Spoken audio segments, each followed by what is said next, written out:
Leaders must be good students of ability, their ability, and the people that are in their charge, their influence, their ability.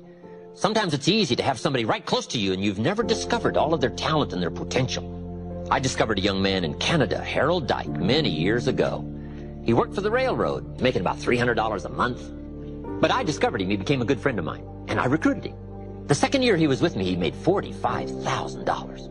And now he's a leader in the community, and he's gifted and skillful, and he's financially independent, and he's a unique gentleman.